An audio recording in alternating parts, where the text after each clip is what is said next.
Welcome to this quick presentation looking at client variations to a job contract.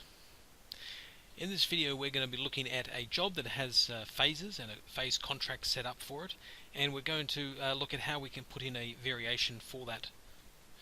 So I'm going to go into the Inquiries Jobs database and pull up a job here.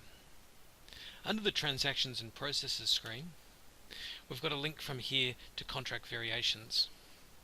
You can see that I've already got a couple of contract variations in here, and looking at them we have one that is an approved variation and another one which is an unapproved variation.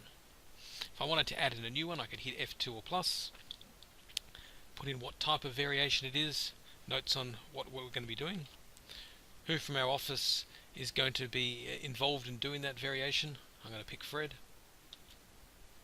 Is it approved? Is there a reference number that we need to quote back to the customer relating to this particular variation request, and a note that we want to have on it. As we're putting in the variation lines, they're very similar to doing a line-by-line quote or invoice. We can pick a heading or use one of the existing headings from within the software, allocate it to a particular phase or section of the job. We've got some additional room to be able to put in some notes. We can put in a value for the variation and put in additional costs with a description against them. If we're wanting to, we can have multiple lines to the same variation. So in this case I'm going to also add in a new design charge for that same variation. Coming back to the first screen of the variation, we can see that there's an area in here for notes.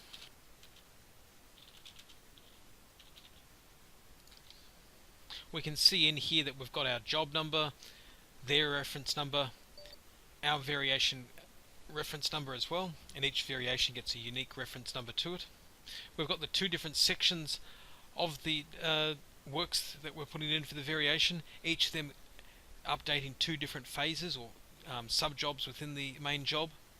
We've got our note that we've typed in here coming through as well, an area for the client to sign off to approve that, an area for our signature. It also shows here what the original contract value was, previously approved variations, and what our adjusted contract was before we started this variation.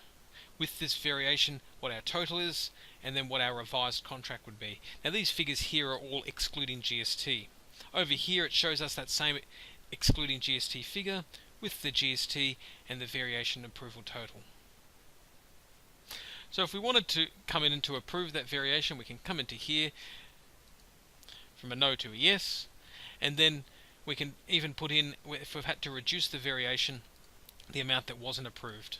So we might say, look, they didn't approve $500 of the variation. That will actually go back to the client and store a register of how many adjustments they've requested to variations that we've had on the contract.